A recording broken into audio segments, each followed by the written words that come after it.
Freestyle Travel. Hey everybody, this is the Freestyle Travel Show and I'm your host, Kenny Flannery. And this episode is going to be about the BivyPack, which is a backpack that I designed that turns into a little bivy tent ages ago. So I'm going to talk about that. Done a couple Kickstarters for it, one of which I'm in the midst of. So I'm going to talk about what it is, how it works, how I came up with it, plans for the future, how things are going right now. So I just realized this is the 25th episode, actually, the Freestyle Travel Show.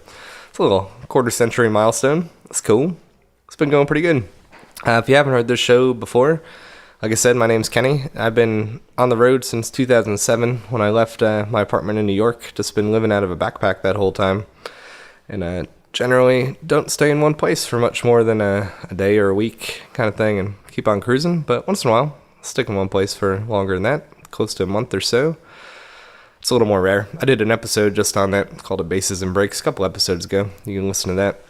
But essentially, every episode I start off just catching you guys up on what I've done since the last episode, where I've been, what's been going on, and then jump into a topic. So in this one, it's going to be the BivyPack, but previous episodes I've talked just about hitchhiking or couch surfing, or I've talked to and interviewed friends and people I met traveling just to hear their stories or to get their input on a specific topic, like travel finance. For one episode, I did that with someone in Nepal I met, and yeah, it's always something to talk about.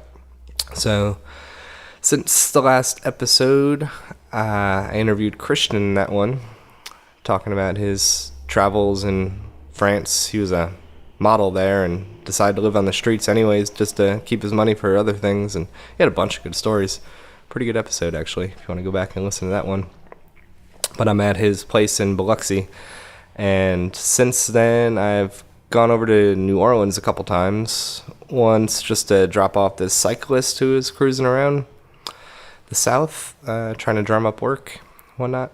Gave him a ride back to New Orleans and went to a pretty good brewery there. But this weekend, pardon me, I've been in touch with this girl in Mobile, and she texted me kind of out of the blue and was just like, I'm thinking of going to New Orleans this weekend. I was like, that's exactly what I need in my life. So she shows up the next day, or yeah, I guess the next day, and rolls up with a dude in a unicorn onesie and this train hopping guy who plays the banjo, and she's all dolled up, ready to go to this conference. Her whole deal is she's throwing a marijuana march in Alabama, like every other state where it's not legal and there's someone trying to get it legalized, and she is that person for Alabama. So yeah, I was like, all right, this is quite the crew. This is what I need. Let's do this. So I hop in the car and I get all their stories. So the dude in the unicorn onesie is someone that she met once before, and he just rolled up into Mobile where she's living, and just in that unicorn onesie just for the night, just to kick it. So he ended up partying all night with her and her friends, and she's like, I'm going to New Orleans, and he's like, I can go to New Orleans. I got a car, we can drive, but all I got is this unicorn onesie. She's like, that's fine, it's New Orleans. That's all you need. Then they met this banjo player in the throes of the night, and gave him like $20 and some food and stuff, and asked him what his deal was, and he's like, yeah, I'm trying to hop a train to New Orleans here pretty soon. And they're like, we're driving, we'll give you a ride. So the three of them came and scooped me up, and off we went. Got to New Orleans, we dropped him off right away, and he just melted into the New Orleans streets. We didn't see him again. I'm sure he found his buddies and started busking or something. Meanwhile, we go to the Airbnb, and she just decided to blow off the conference that she was going to go to. And instead we went to her friend's place that she had met, who has this art gallery that she was thinking about getting into. We're hanging out with him, and just a party just starts going for it. Turned into a pretty psychedelic night. All of a sudden, this dude's like, I got an extra ticket to the Dead show. She picks up a couple extra ones, so all of a sudden we're at the Smoothie King Center watching Dead and Company.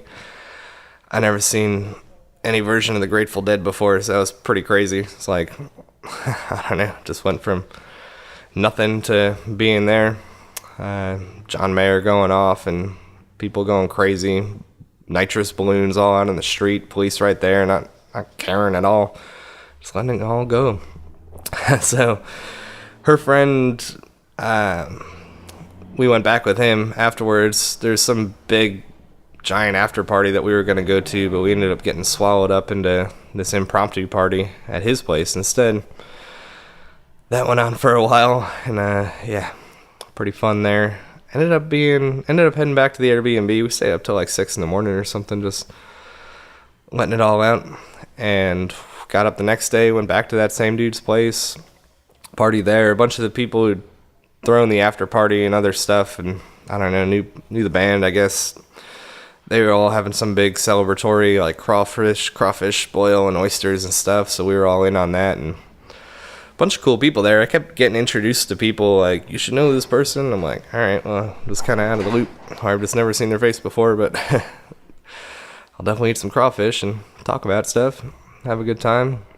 At some point, she went back to the Airbnb to go paint and whatnot, so me and Unicorn, we held back. We were having a good time. But I got a message from a friend that he had just moved to New Orleans and was hanging around playing the accordion just as of a week ago from New York. Took an Amtrak down. And Unicorn had never been to New Orleans, so I was like, my buddy's in the Quarter. You never been to the Quarter? Let's go check it out. Went there, met my friend. He had just finished up playing accordion. Went and got some beers with him. And then our artist friend, the Marijuana March girl, I guess she's referred to as the weed chick. So she comes and joins us, and yeah, there's just dudes on the street offering us stuff, and there's a bar nearby. We wind up there.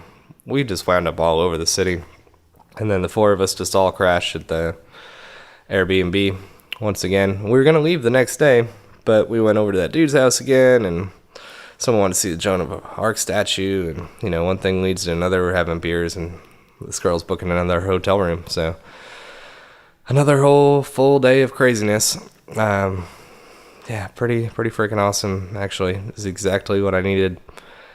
We finally got on the road the next day, and obviously my friend with the accordion stuck around town. That's where he's going to be living now. But I got dropped off back here in Biloxi just yesterday, 2 days ago. Back to responding to Kickstarter messages and all that kind of good stuff. And I just did an interview for a fishing show, actually, just right before I'm recording this. So, did that too. And yeah, back in BivyPack mode. Gonna keep on prototyping and whatnot. So let me jump into what the BivyPack is and what that's all about. The BivyPack. All right. This is an idea I had early on in my travels that matured quite a bit as time went on. But when I first started traveling, I had a ton of stuff. Like, my backpack empty weighed 5 or 6 pounds, which compared to this most recent version of the BivyPack weighs a pound, and it's not just a backpack, it's my shelter as well. I did have a shelter when I first started. I had a bivy sack that my brother gave me. It was a military issue, it was Gore-Tex, it was real durable, but it was real basic. There were no poles or anything, it was just a sack that would keep me dry. It took up a lot of space. It probably weighed a few pounds by itself. I loved it. I mean, I could camp anywhere with it. It was good. But when I first started traveling, I had probably a 60-liter pack, and it was probably about 60 pounds. Because my mindset then was if I could fit it inside the pack, then I could take it. And not only was I bringing things that I thought I would need day to day, things that I'd possibly need for camping, not only were those things just heavy in general, I was also bringing nostalgic items that I couldn't let go of, because I wasn't just going on some trip and coming back. Like, yes, I've been back to New York and I love going back there, but I'm not going back to my home, my storage unit or anything. Anything that I left behind was gone forever. Basically, that was the mindset. So certain things I was like, well, I don't want this to be gone forever. So I would bring it with me, and yeah, it took some time for some of those things for me to finally let go of. But even within the first month of being on the road, it was like, this is ridiculous. Like, everywhere I go, it's like, it's a trek, you know? Like, I don't want to walk around the city too much because it's a burden carrying all this stuff. And going hiking even was just a lot. So yeah, within a month, I laid all my stuff out on the beach and did a big purge, just made piles, and was like, all right, this I'm not going to use. This I can finally let go of. Giving stuff away, doing bigger purges like that and little stuff along the way. But as I got rid of more stuff and started thinking about things more clearly and trying to see where I could use things for other purposes, I would be in my bivy sack at night and thinking about my backpack. And especially eventually I did get a slightly lighter bivy sack that did have poles as well, which made a big difference for it not to be on your face, you know. Had the bug netting and everything built in. I was like, this is pretty cool. But the poles are either made from the same thing as the frame of my backpack, or they could be made from the same thing. And they share a similar shape.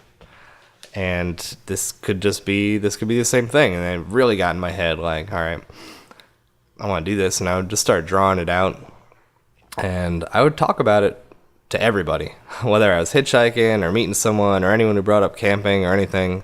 I would bring up this idea, and my hope was that someone would either know of something that existed already. They're like, oh, haven't you heard of this? Or they would be like, oh, I know how to make that. We could make that, or something. Or try to talk me out of the idea, find some hole in the idea why it wouldn't work. But nothing really came up. Every once in a while, I'd find something online, some idea that was somewhat similar, but usually they weren't for sale. First of all, it would be like a concept drawing or something just that didn't actually exist, and more importantly, nothing was even really close to the idea I had. There's usually some flaw, or it's just totally different, like a jacket that would turn into a little shelter or something that was basically unusable for hiking, stuff like that. So I just kept on throwing the idea out there to people, and finally I met this guy in Georgia who's about to go hiking the Appalachian Trail, and he'd been making his own gear, hammocks and other stuff, and I told him the idea, and he's like, yeah, I've got a sewing machine and stuff, we can probably make that if you want to sometime. And I was like, heck yeah. So I came back a little bit down the road, had more of a fleshed out design, and we started making some different versions of it. Went out hiking with one, and then I traveled with one of them for I don't know, a couple months or so down in South America, and came back and improved upon that. And then I traveled with another version for 3 or 4 months over in Europe and some other spots, and finally came back and we made like an upgraded version based on that experience. And at that point I was like, I think this is good enough for anybody, like not just me. I think we should share this. So I got on Kickstarter. If you don't know what Kickstarter is, it's just a crowdfunding website. So basically you have an idea like the BivyPack, or maybe you're making a movie and there's a certain amount of money that you need to make that happen. And so you set that goal. In that case, it was $7,500. That would make it so worth it to get all the different fabrics at different costs and things. And yeah, you set that campaign, usually up for 30 days. People have to basically pledge for the backpack, or pledge for little things. People who just like the project in general can essentially donate money or get something like a t-shirt, that kind of thing, and support the project. And hopefully you hit your goal. And if you don't hit your goal, nobody gets charged money, and it just doesn't happen. And if you go over your goal, happy days. So set that up, filmed some videos and things, and people liked it. So, and we hit the goal. So I was stoked and hitchhiked back to Georgia. And then I was in and out of Georgia for a while. The dude I had originally met who'd helped me make some of the original ones was just busy with work, busy with, I don't know, disc golf and just doing stuff that he wanted to be doing. So I was kind of in and out of there when I could be making stuff, and ended up making basically all of them on my own. Kind of taught myself how to sew. He showed me some things, and I had that space to do that in, which was great. And finally got it done, and I was pretty much over it when I left, to be honest, because it was a long time for me to be in one place doing the same thing over and over. But I was stoked to get them out there, have all these other people have some experience with them and get their feedback and that sort of thing. And several months later, I was at a friend's house in Phoenix, a good friend, and he's got some sewing machines and stuff, and I'd come up with some new ideas, made a new version of it with this new material that came out that was like a waterproof, breathable material. It was super light, and I really wanted to try it, so I made a whole new one, and I did a lap around the world in that one. And during that time, I didn't have many opportunities to sit down and make any huge changes. Once in a while, I'd meet someone with a sewing machine and be like, oh, it'd be cool to move this strap from here to there, that kind of thing, and did that kind of thing. But finally, my friend in Mississippi I'd met, he'd actually picked me up hitchhiking. He always liked the idea and was kind of bugging me about it, wanted to get in on it somehow and help out. So I decided to come here and whip up some different things, do some testing, and got good enough for another Kickstarter. So jumped into it again and just launched that about 10 days ago. And it's been going pretty well, actually. Set the goal at 10,000 this time, because using some different materials, and that'll allow us to get the bulk cost, and I don't know, just make more sense to make that many, and hit $5,000 real quickly. So there's still 21 days left as of this recording, and now it's upwards of 6,000 and change. I think it's 2/3 of the way there and only a quarter of the way through the actual 30 days. So I think it's gonna hit. It's going to be pretty cool. Make a bunch of them this time. So I'm getting real excited for that, and getting real excited to get on the road again already, actually. It's going to be the best part, is having the fresh BivyPack to get on the road, and then hopefully leave with a more sustainable way to have these packs. Because after I made the first round of them, I was getting messages pretty frequently, at least once a week, sometimes more, people who saw the Kickstarter and they're like, hey, can I get one? And I just had to respond, not really. I'm not really making any more at the moment. So the idea this time is to make a bunch of extras and then have a system in place where these will be being made all the time, with or without me here. And that's the other benefit this time, is there's going to be some talented seamstresses and whatnot helping me out this time. To make them, so it's going to go a lot faster, a lot better all around, and yeah, sustainably moving on forward. So establish Freestyle travel gear as the brand, and that way I can funnel my other ideas into that as well. Different ideas for different gear that I'll get into down the road. But it's been a good ride. Opening this thing up to the Kickstarter is pretty crazy, because a lot of people start hearing about it, and I just start getting messages from everybody, all kinds of stuff. I mean, I got everything from praise to critique to just strange messages from people who don't really know what they're doing. And it's funny, because I'll get people ask real technical questions. They're like, what's the actual waterproof rating of X fabric and this and that? And then I'll have questions from people who are just like, what do you do when bears are around? I'm like, what? In relation to the BivyPack or in life? Like, what are we talking about here? I don't know. So I gotta answer everything pretty much, but it's cool. And some of the critique is good, just hearing what people say, and just learning how to communicate the ideas a little bit better and how things work. Like, one thing people ask quite a bit is, what do you do with your stuff when you're in your BivyPack? And yeah, what do you do with it? And that's kind of one of the solutions that this thing is that you don't have to take any of it out. Because it used to be my bivy sack would be in my backpack, so if it was raining especially, I'd have to dig through all my stuff, get that out. Some of my stuff would get wet, try to minimize that as much as possible, and then I'd have to set my bag next to a tree somewhere with a pack cover over it, hope things didn't puddle up underneath it. It was just kind of a pain. So this sort of solves that, in that I don't have to take anything out when I get into it, and everything still fits either down by my feet, or usually I just keep it up by my head, because I've got a system pretty well dialed in where the only three things in my backpack, or on the bottom I keep my sleeping bag, so obviously I'm inside that when I'm camping. The next bag I have is a big Ziploc with all my clothes in it. That becomes my pillow. And then the last bag is sort of a catch-all Cuban fiber dry bag where I keep my food and my cook pot and water filter, anything else that's loose, basically. And that bag I either keep right next to me if it's not raining. I could keep it out there while it's raining, actually. It's waterproof, but it all fits right by my head, too, so I usually keep it there, unless I'm somewhere where there's tons of bears and stuff. I gotta hang it up in a tree. That's the other option. And yeah, basically nothing gets wet. So yeah, the other thing people have asked me about is it's designed to use a rain jacket as a fly instead of, you know, building a separate rain jacket or fly for the thing, which would just take more time, cost more money, add more weight. And it's like, your rain jacket's not doing anything while you're sleeping. It might as well be the fly.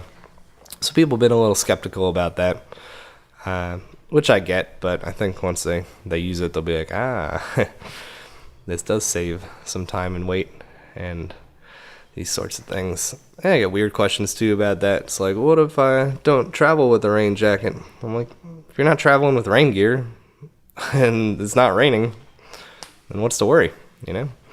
If you're not worried about rain during the day, why are you worried about rain at night? I don't know, dealing with all that kind of stuff. And then just pretty much people that are just wildly excited about it, which is kind of cool, kind of inspiring, keeps me at it. So I'm excited about it, and yeah, gonna make a bunch of them. So that is the BivyPack. Anyone who does have more questions about it, even if you think it's a stupid question, I guarantee you I've been getting stupider questions, so feel free to ask. Anything is welcome. And yeah, I'm going to make a super light version of it too. So far there's like 1 or 2 or 3 people who want that version. I'm going to use mostly Cuban fiber where I can, so it's just going to be crazy light, super waterproof, and not quite as durable as some of the other fabrics I'm using on the normal one. But that's the cool thing about Cuban fiber is the tear strength is incredible, so that's not really a worry. It's more the puncture, like abrasion and puncturing, it's more susceptible to. But it's much easier to repair than regular fabric. You can get this Cuban fiber tape, and if you get a puncture, you just put that tape on there, and it's literally as good as new as far as being just as waterproof and everything else. So, which is a little bit harder to do with regular fabrics. You need like a patch kit and this and that, kind of tape it in a pinch. But yeah, so that's gonna be a pretty good one too. I'll probably end up making like a little hybrid for myself in that manner, picking and choosing. So that's the BivyPack. Hope you enjoyed hearing about it, and hope you enjoy getting one if you're gonna get one. Should be sweet. All right. So that's the Freestyle Travel Show. Little BivyPack action. Like I said, I'm still here in Mississippi. Probably after that last New Orleans trip and meeting those folks, I foresee some more New Orleans in my near future. I foresee some more Mobile and maybe Pensacola and other little jaunts in the near future. Yeah, should be fun. Meanwhile, in Biloxi, mainly all I'll be doing here is hanging with my friends, doing more tweaks to the design, little last minute things. Been talking to people all over the place about manufacturing and stuff, but it's probably going to end up going down right here. Yeah, so if you want to get in touch with me, you can do that. You can also now go to freestyletravelshow.com, get my contacts there. If you just want to hear about my travels in general, that's hobolifestyle.com. There's no sponsors for this show, but I am an Amazon affiliate. So if you go to hobolifestyle.com and click on the gear page, I recommend quite a bit of other ultralight and cool travel things that I don't make, but you can still get through Amazon. And yeah, I get a little cut of those things if you get them, so it's kind of nice. It doesn't cost you any extra, but we both win, so pretty cool. All right, you guys, that's it for the Freestyle Travel Show, and I will see you down the road.